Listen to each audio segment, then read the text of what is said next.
Hey guys, it's Eli, and for this Maker Monday, I've got a easy sewing video for you guys.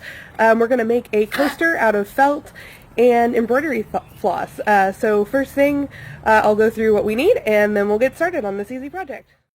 Alright, so what we're going to need for this Maker Monday, we are going to need some felt. Pink is what I have, so that's what I'm going to be using today. You'll want some sort of thread or embroidery floss. Embroidery floss is really good to stand out and make good, noticeable stitches. Some scissors to cut out your coaster shape, a ruler to measure it, or a template if you have a different shape you want, and also something to mark that with. So let's go ahead and get started with it. So first, I want to get my fabric spread out, and we're going to do a 3.5 by 3.5 square. Two of them actually, and mine is actually folded already. You can see where I cut out a circle from it earlier. So we're going to leave that double thickness, kind of spread it out, and we're going to use our ruler to mark 3.5 by 3.5 inches, and ignore the old picture of me from 2000. Alright, so what we want to do, now if you do have two layers, make sure like this top layer is overhanging, so make sure you're accounting for that when you mark out your square. So I'm going to go ahead and start here, and we're going to 3.5 here, and I'm going to mark that. Alright, so we've got that line, and then line up kind of your 0 there. You'll go back to your 3.5 again.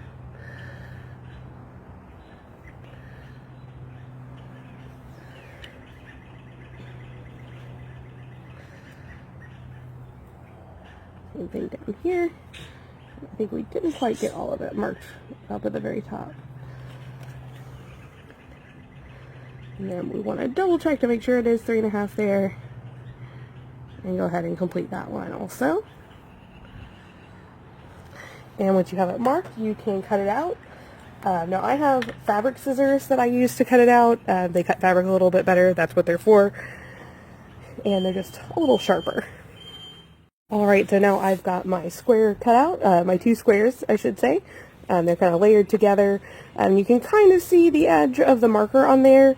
So what you may want to do, either trim that so it isn't showing on there, or we can take this and flip it around so that those sides are together, which is what I'm going to go ahead and do here. And lay them on top of each other, kind of smooth it out. Nice thing about felt is it kind of will stick to itself a little bit. So you don't have to worry about it really shifting around. And we're ready to start stitching it. So we're going to use just a simple running stitch, and I'll show you how to do that. The first thing you want to do is take your embroidery floss or your thread and have it threaded through like this. You want to leave one end a little longer, and on that longer end we're going to tie a knot. So I'm just going to wrap it around my fingers and pull the end through. And make a little knot, and then we're going to hide that knot by stitching into the middle like this,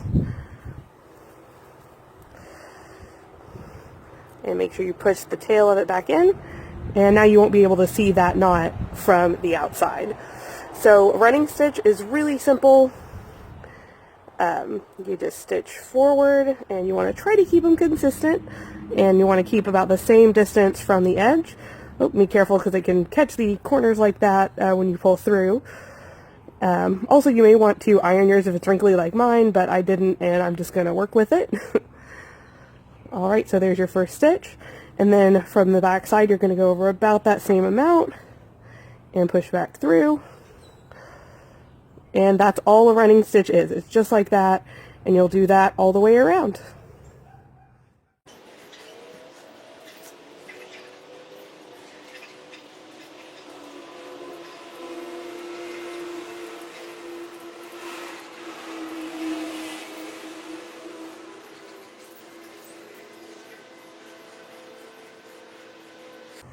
Alright, once you come to the corner, you want to make sure you kind of come up to where you'll have kind of an even corner on both sides, and you can go ahead and just turn this next stitch 90 degrees. And you can see I've got a little bit of an overhang, but that's okay. Once it's done, I'll go ahead and trim that off. and you'll pull that through, and there we go. We can keep stitching along this side.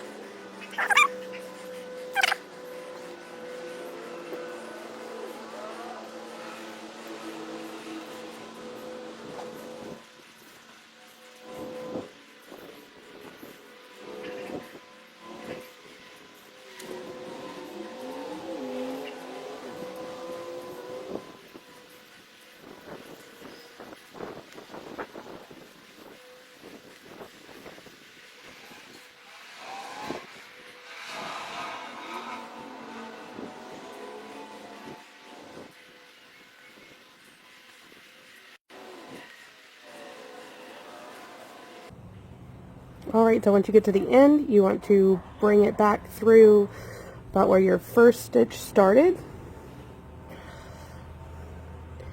And then you kind of want to stitch back into itself like so. Oh, and don't stab yourself. And sometimes it gets a little stuck, you just gotta have to wiggle it and it should pop through. There we go. Felt can be a little finicky. And to really seal your knot in, stitch back in one more time, and we want to try to run the needle in between our layers for a little bit until you pop it out one side, and then pull that through. And we're actually going to make this little tail disappear. Got a little bit of a tangle, just kind of coax that out. Alright, so make sure you pull your second end out of there. And once you pull this a little bit so it wrinkles up like that, you can trim it off. And then once you smooth it out and pull it back flat, it tucks it back inside, and it kind of keeps that knot safe. So now you've got a coaster. And if you've got some weird wobbly edges, you can trim those off, like so. And it's not perfect, but that's okay. The more you do these, the easier it'll get. And to be honest, I haven't done hand sewing in a while. I usually use a machine. My hand sewing looks a little iffy. But there you go. You've got a finished coaster, and you can do different shapes and different kind of stitches. Here's another one I did that is round. I did a blanket stitch on the edge, and actually my roommate pointed out it kind of looks like a watermelon, so on this side I drew some little seeds, and I might even go back in and embroider those later. But there's a lot of different things you can do with these. I will leave a link in the video description with a place you can go get some templates. And those templates will give you some different shapes. There's circle, square, and like a cat shape and a diamond and a lot of different stuff. So you've got some different options. But this is a really easy thing to do, and especially with it getting to be summertime. I don't know about you, but I am drinking lots of iced beverages, and it's good to have a coaster to help save your tables. So thanks again for tuning in, guys. I hope you enjoyed this one. Please share your creations in the comments or on our Discord server. And thank you guys for tuning in, and I'll see you in the next one.